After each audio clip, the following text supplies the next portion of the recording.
ang amount ng dami nito is nasa 15 ml. Pero wala pa akong exact na price about this. So, mamaya, kasi kakarating lang nito kahapon. Then, ito yung ipapakilala kong matte gel polish na, sa inyo. Kung gaano siya kaganda, i-demo natin.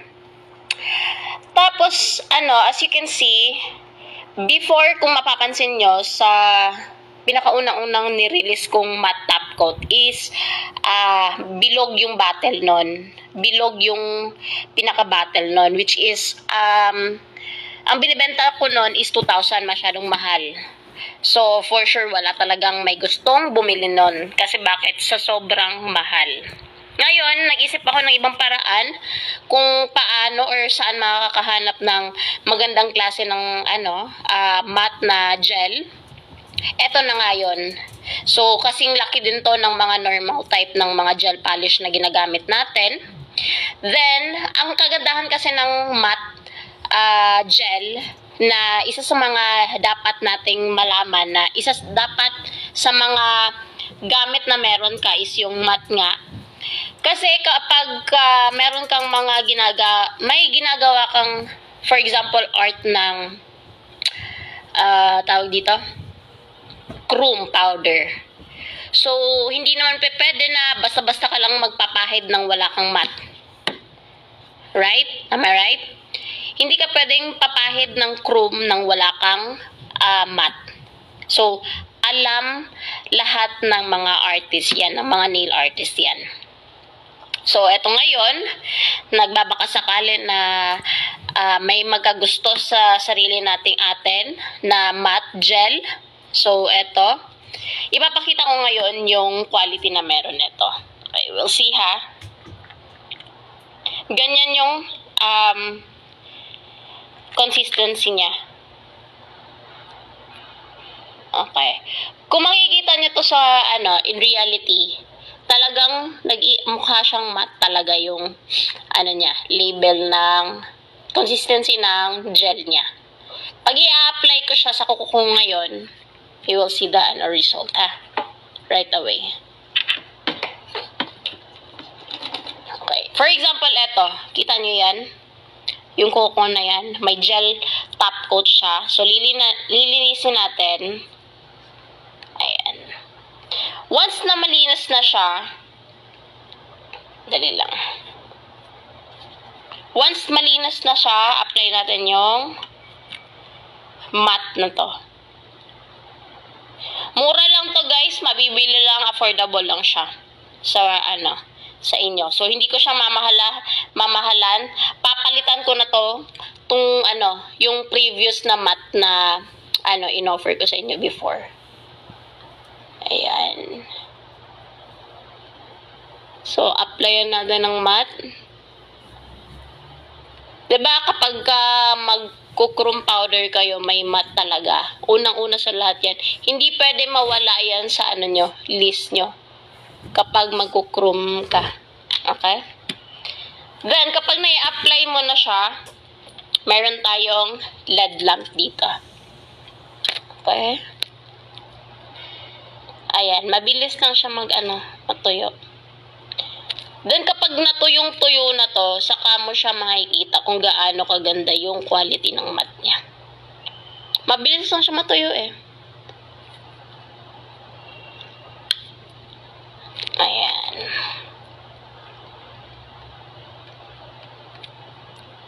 Tayan lang natin ng sobrang tuyong-tuyo para malinaw siyang tignan. Ayan. Check nyo ng maigi kung anong klase ng matte effect niya sa kuko ko. Ito yung before.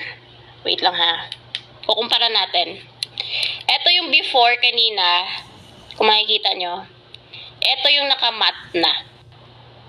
Gaano siya kalinis. Diba? Ang linis tignan talaga. Ito yung matte niya. Then, ito yung may top coat.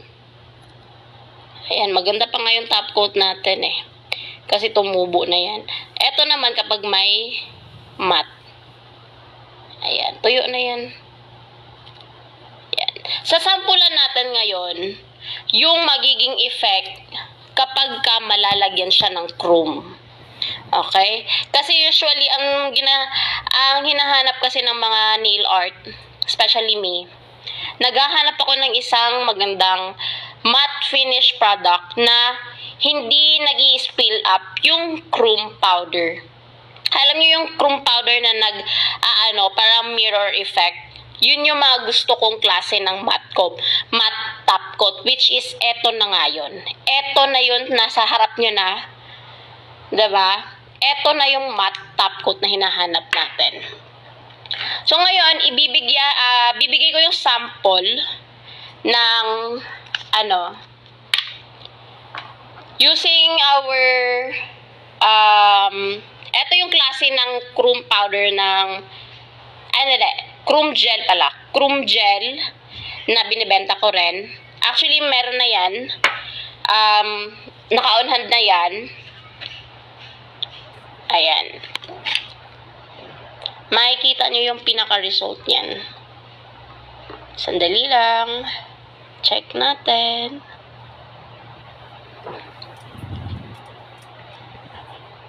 Kuha tayo ng sample ng So, etong chrome powder na to, maliit lang to. Parang nasa 7 ml lang ata to. Basta, isa-sample demo ko lahat yan, ha? Okay. Pag ito, for example, maglalagay tayo ng line. For example, etong line.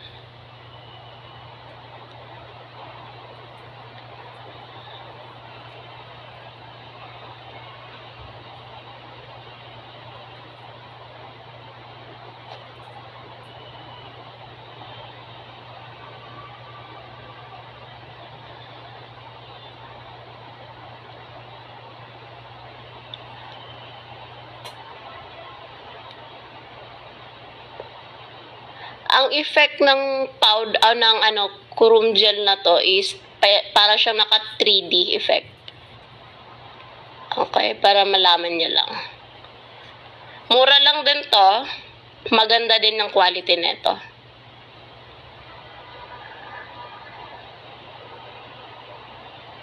Basta ipopost ko lang to sa TikTok shop ko. Yung TikTok shop ko maayos na. As you visit the shop, medyo maayos-ayos na yung shop ko doon. So, check nyo na lang kung anong meron nandun. At kung ano yung mga bagong materials na nirelease ko.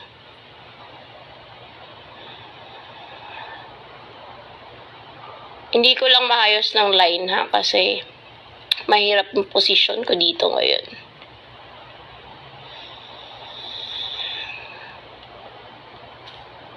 For example lang to. Sample lang to.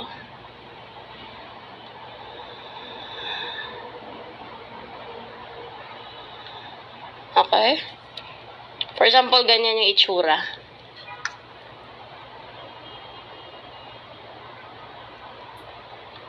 Kapalan lang natin ng bahagya to kasi 3D effect yung chrome na to eh.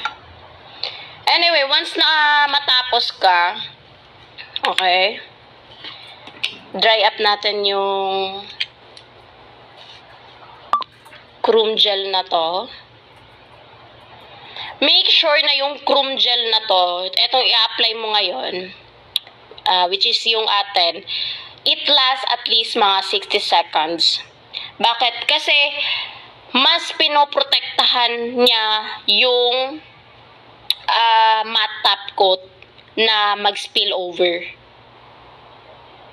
Talagang dapat tuyong-tuyo yung magiging chrome gel natin. Okay? Hindi yung basta 30 seconds lang, no. It should be at least 60 seconds. Okay? Before nyo applyan ng chrome powder. So, ganyan yan yung effect niya. Para siyang naka 3D effect kapag in-apply niya. Maganda yung chrome na to, as in. Maganda yan siya. Kapag nasubukan nyo na. Basta mura lang to, then ipopost ko na to mamaya-maya. Mag-o-onhan tayo in the mid-December. Ayan. Actually, apat yung in-order ko. Meron na tayo supposed to be nail glue, chrome gel, matte gel, tsaka yung isa is reinforce. Ang ganda ng reinforce. Bakit ko masasabing lahat yung klase ng product na inaalo ko sobrang ganda? Kasi artist ako eh. Alam ko yung quality sa hindi maganda at sa mas ikakabuti ng mga artist talaga. Especially nasa sobrang selan ko sa mga ganyang bagay. Namimili talaga ako ng magandang quality. Especially sa soft gel. Nako, kung mapapansin nyo yung soft gel ko, ibang-iba siya sa ordinaryong nabibili lang natin sa Shopee, sa Lazada, or anywhere where mo siya nabili. Once na masubukan mo yung soft gel ko, ay, talaga nga naman, babalik-balikan mo yon. So, eto, naglast na siya ng at least mga seconds, 60 seconds. Once natuyo na siya, wait lang ha, kasi hindi pa ako kontento eh. Gusto ko siyang tuyong-tuyo sa malaking LED lamp. Once tuyong-tuyo na siya, saka mo siya i-apply yung chrome powder. For example, ito yung gamit mong chrome powder. Okay, for example lang. Pero etong chrome powder na dito yan sa sa shop, sa salon. So, itatry lang natin. Then, I'm going to use the sponge for tapping the chrome gel. Bakit kamo isa si sponge ang mas makaka-help sa'yo? Kasi, isa din yan sa technique ko para hindi siya makalat. Wait, I'm searching for another one which is better or cleanest the one. Okay, for example, ang napili kong kulay is kasing pink lang din niya. Ito. Get it, Okay. Tap ko lang siya konti ng bahagya. Okay. Iulitan ko ha. Isa si sponge na makakatulong sa inyo para hindi siya ganun ka super mag-spill over sa matte top coat. Ngayon, ang pag-apply kasi neto, dapat bahagya lang. Hindi yung parang talagang kukuskusin mo siya ng bonggang-boga. Dapat ganyan lang yung pagka-top. Ayan, may kulay na. Okay? So, hindi siya ganun ka dumi. Then, ganun ka na naman. Ganun lang. Ka-simple. Diba? Then, kapag na-apply mo na yan siya, balik ka dito sa, another layer ng area na to. Then, cover up, push away mo lang yung, pinaka nag-e-exist sa gilid. Then, another, ka na naman. Then, another wipe out ka na naman sa mga excess. Ganon lang siya. Para kang sakali, may mga lumagpas-lagpas sa area ng walang chrome gel, at least, ma-clean up mo na siya agad. Okay? Ganyan kaganda yung chrome gel natin. So, sobrang ang ganda ng resulta. I like it. I like the way how I draw it. Draw. Like that. Ang ganda. Tingnan mo. Okay? Then, ang pinaka technique talaga sa pag-a-apply ng chrome gel, lalo na naka 3D siya. Alam mo ba kung Well, see on the training. Kasi nagti-training po ako. So, based sa training ko, it will cost about 10 to 15K yung 2 days nun, 8 hours na yon. Malalaman mo lahat ng mga sample na technique ko, advanced, mapa-basic ka man, mapa-beginner ka man, o mapa-medium, intermediate na mga artist, malalaman mo yung mga pinaka-right way of technique, how to properly apply the chrome gel na hindi yung parang mag-i-effect pa rin siya ng 3D effect. Hindi yung parang nalubog na siya sa sa buong top coat. Dapat ganyan pa rin yung itsura kapag nagta-top coat ka. Basta anyway, for the last time, Ayan, umorder na kayo kasi mag-o-onhan ako neto. Oo nga pala, good news. Sa mag-o-order ng mga product natin, it will take about 10 days na darating siya sa akin. Then, supposed to be, kung gusto nyo right away, makukuha din agad yung item, pwede natin yan i-lala-move. Or kung gusto nyo makapag-check out man lang sa TikTok shop ko, well, it takes 7 days at up to 7 days yung TikTok shop. Pero kung gusto mo right away, makukuha yung item, ilala-move na lang natin, i-message mo agad ako dito sa Facebook account ko.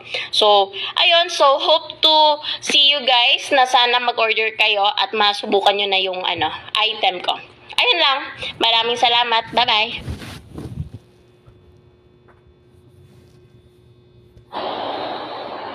Okay. Hi everyone! So,